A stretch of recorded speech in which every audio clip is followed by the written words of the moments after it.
Greetings and welcome to Old Drunken Discography. I'm Jason. With me is Tim and, Howdy. and Heimster, holding up his copy of Endless Wire, because that's what we're going to be talking about here today, is Endless Wire. I don't have... Great, got it on vinyl there. Yeah, Tim has it on vinyl. I have it on CD as well, but I brought out the vinyl for today. Nice. Heimster had the CD here. I'll just hold this up. This is all I got. So, Very good. Jolly good show. real quickly, just go over our current rankings here. This is what we got on the board. A little bit of division here. But whatever. It's all the Who. It's all good. It's all good. All right, so this album is a freaking nightmare to navigate if you don't know about it going in. Because you check out the Wikipedia on this page, and it's like, well, there's this, but then there's this mini opera here, and then it's this, and it's like, okay, so I just put all of them here. So explain. Well, yeah, that is the album. The first half is kind of not necessarily tied to a story. It's more just like songs that are written for The Who. And then, yeah, starting with side C on the vinyl, or the second half of the album, that is a mini opera. There's a lot of good stuff on here. I have complaints about this album, but I also really love this album.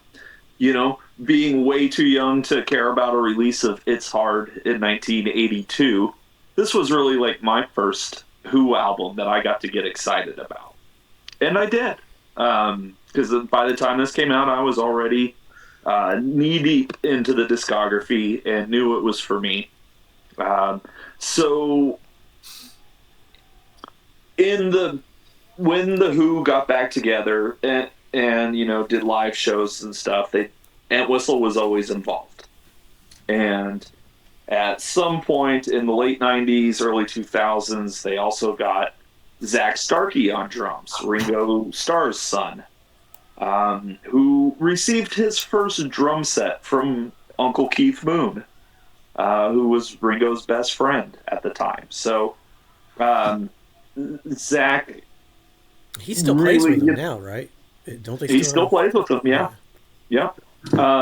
He does. And he, again, from the drummer's standpoint, he really understands the groove of the Who. And there was a whole bunch of live stuff going on around the turn of the century where just the band's on fire. Pete's back to playing electric guitar. Entwistle's doing some crazy stuff, as always. And Zach Starkey is holding down the drums, and it sounds like the Who. And, of course, Roger always sounds great. But then, Entwistle had to pass away. He did get to see in his lifetime, and, the end of the year, you do all your big, end of year review lists. And in the year 1999, Guitar World magazine did their end of the millennium lists, and they named John Entwistle the bass player of the millennium. So if anybody ever asks you who the greatest bass player of the millennium is, now you know. I have no problem with that. Yeah. I would have never known that before I went into this discography, but even back in the early Who albums, the bass really stood out to me. And I don't normally listen to the bass in music, but that you hear it live at Leeds, and you're just like, it's just immaculate. Yeah. If you're just playing the top note of the guitar riff, then you're not playing bass. Well, and that's going to lead us to Endless Wire, where we finally do get a new album. They did have a couple songs on a greatest hits compilation that came out right before this did, with Greg Lake playing bass, where they were kind of writing tribute songs about John. It was very nice. Those are great songs as well. and that had me pretty excited for this. So to my dismay, really, they use Zach Starkey on one track, and the rest of it, the drummer they are using just doesn't feel right to me. This is the guy from Oasis, I think, isn't he? Well, no, that'd be Zach Starkey, and that'd be why he's not on this album. Oh, I didn't realize that. See, there's my ignorance. Sure. Yeah. He could not participate in this album because he was on tour with Oasis. I see. Boy, he chose But the my wrong side argument of that there one. is that, say it again. Boy, he chose the wrong side of that one. And it's been what, 22 years, 24 years since the last one. Yeah. They could have waited another 6 months or whatever and gotten them in the studio. But that's just me. Yeah. But that being said, I mean, like A Man in a Purple Dress is an amazing song. Mike Post's theme is a really good song too. I also think it's interesting because Mike Post writes all the TV theme songs. White Shadow, Order, Rockford Files he wrote. Well, and at this point, we're using Who music for those theme songs. Right. Yeah, that's true. So that's an interesting, fun one for me. Neat. I like Go ahead. I'm sorry. No. I think that's a great reflection actually, because at this point, I guess the Who music, "Who Are You" was being used in what? One of the CISs, was "Won't Get Fooled Again," was in the one with David Caruso. Car commercials. Right? Yeah, all of the above, right? Right. In the ether, you get Pete's best Tom Waits impression. That's a Tom Waits impression, or a Cookie Tom Waits impression. Yeah. Yeah. Black Widow's Eyes was one of the first songs written for the album, as a Who song, and I think it's pretty good. But I really think the album shines on the second half. I think the mini opera sounds great, especially when you get to the extended versions of We Got a Hit and Endless Wire.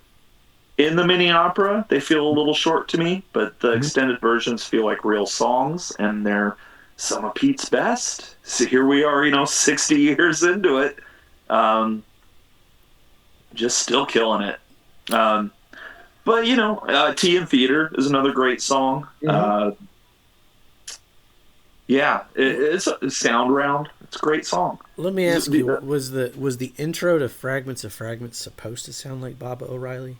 Yeah, it's interesting. The Fragments track, what emerged from a project that he was doing called Method Music. And it was an attempt to take what he originally had conceived with Bob O'Reilly, which was this idea that you could take a person's biographic information about their birth and all of sort of statistical information and reduce it to a musical sound. And so this guy named Lawrence Ball, who Townsend worked with, did the opening sound for Fragments, and Lawrence Ball did a whole album of this stuff. Where what they did was they invited people to do sittings, where essentially each of the sitters, and I was one of them, provided a bunch of personal information which they reduced to a series of digital data files, and then generated music around it. And it was an interesting project. It didn't get a lot of attention, and I still have there were 2 tracks I think they created from my data. I still have it on a different computer somewhere. But it was a revisiting, of Lifehouse, as is the mini opera. There are themes that come back, incorporated with some new themes that he's working through. Man in a Purple Dress is his very gut-wrenching response to the accusations that were leveled against him. It was pointing a finger at religious leaders and their hypocrisy. And it's a great song. It's very back to basics. Townsend, it's got the feel of Behind Blue Eyes a little bit inside of there. It feels like it could have been on Who by Numbers. Lovely, lovely song. In the Ether, even though it's not part of the rock opera, he's already delving into some of the themes that are going to be in there. There's this character in the rock opera called the Ether Man. So he's giving you a little bit of a preview into that. Black Widow's Eyes is about the Beslan school massacre, which occurred in the Russian Caucasus. And it's a song about Stockholm syndrome, this phenomenon that occurs when people are taken hostage and they begin to turn sympathetic to their captors. Yeah. Very powerful powerful song.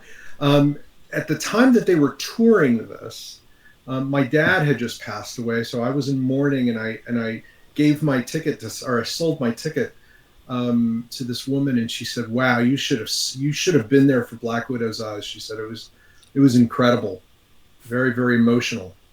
So I was sorry that I missed that. 2000. There's a lot of religious stuff going on here, you know.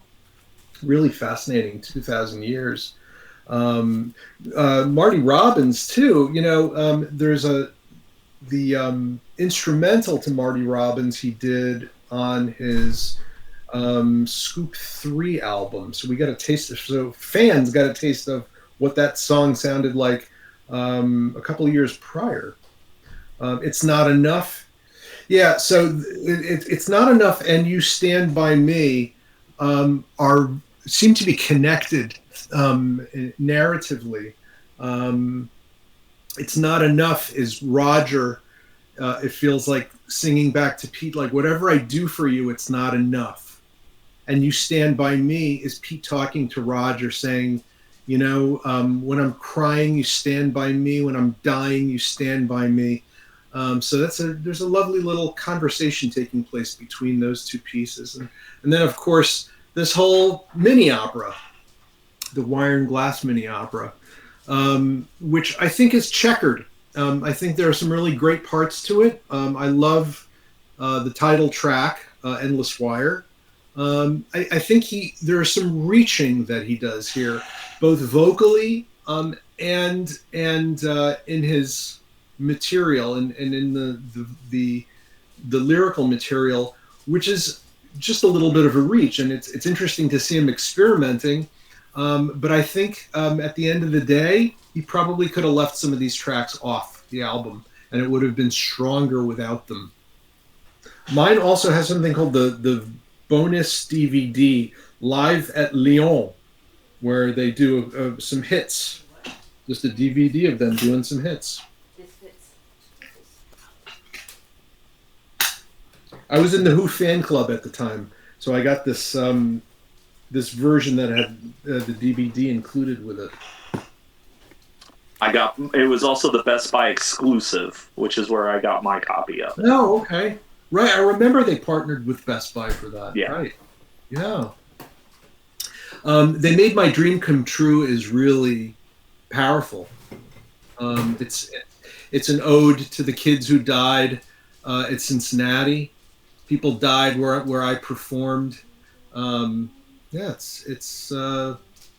He's unabashed in bearing his soul and bearing his emotions, and there are moments where it's to his detriment. You know, I think it's not fully developed material in this case. It definitely feels like one of his solo albums to me, as opposed to an actual Who release. I agree. Yeah. Mirror Door, he made a mistake. He refers to what's her name? Doris Day was still alive. He refers to Doris Day as one of the dead celebrities, and apparently she got wind of it, and Townsend was like, "Whoops." It happens. Right. When they performed Teen Theater, I saw a video of it.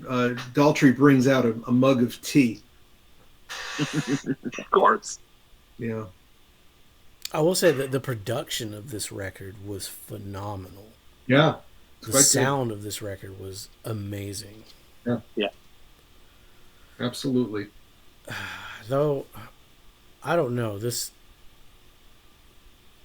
it just felt different. Like it just didn't feel like the Who to me. It There's some wasn't. good stuff on it, but It was the two. It wasn't the Who anymore. You know, yeah, like, I mean, if you want to really get technical, this was a new project altogether, which they branded the Who because they were allowed to do that because it's them. But is this the Who anymore? No, it hadn't been the Who for a very long time. I do like the back half more though, the Wire and Glass Opera. Like Sound Yeah. Round, it starts to pick up some energy, and I think this is a very the energy's gone out of this record. It's not as They're also pushing 70 at this point, yeah, too. but So I mean, the Rolling Stones can still rock. Just saying. it's true. Well, we got one more album to go. We do, which is why age isn't a factor. That's Yeah, true. I want to give credit to some of the really interesting lyrical things that are happening in this album. There are. I think Fragments itself is a really interesting song lyrically, very spiritual. Are we breathing out or breathing in? Are we leaving life or moving in? Ingrained in good or stained in sin? This idea that we are a billion fragments, the idea that we're all part of stardust and so forth, is really beautiful, beautiful stuff. Some very well developed concepts and some less well developed concepts. Yeah. The music to me just wasn't as fun and interesting on this one compared to. They should have used Zach Starkey. Because, again, you go to any live footage from this period, and they sound like the Who. Even post Ant Whistle. Like, they still got it live. Well, Pino Palladino was the bass player that Townsend had been carrying with him for a number of years, actually. Sure, yeah. In his solo material, and he immediately replaced John on stage in the first show, actually, which I was privileged to be at, or I guess you could call it a privilege, at the Hollywood Bowl, the first show without John Entwistle, with Pino on stage, and I think Pino's a great bass player. He's wonderful. Yeah, there's a DVD from that tour called Live in Boston that I would recommend. It's great footage. The band sounds great. Great set list. Mm-hmm. Mm-hmm. I'm super curious where this one's going to get placed. Right where it belongs, I'm sure. Yeah, they all got to get a place. Where's that place going to be? Well, my place is going to be right below It's Hard.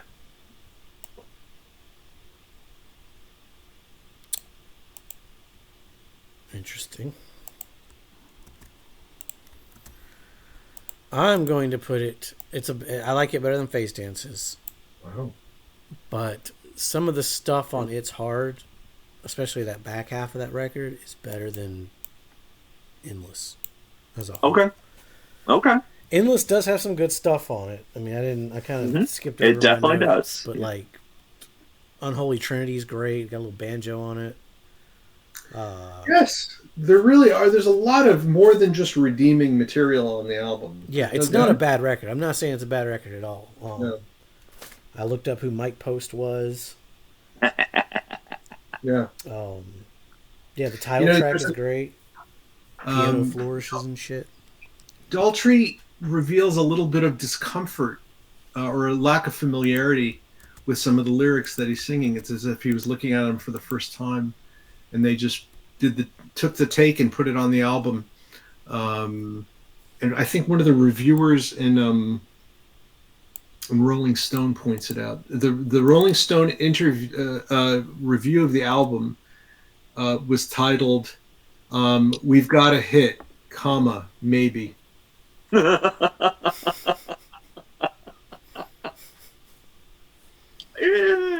mean, that's clever and pretty accurate, I would say. It's a lovely little song, you know. I mean, it shows that he can still write, you know, pop ditty, you know, Sure. Yeah. Oh, for sure. which I think he more successfully does in the album after this. Okay, you know what? Put it last. That's fine. That's fine. Put it last. All right. Sure. We got one more to go. It could be a shakeup.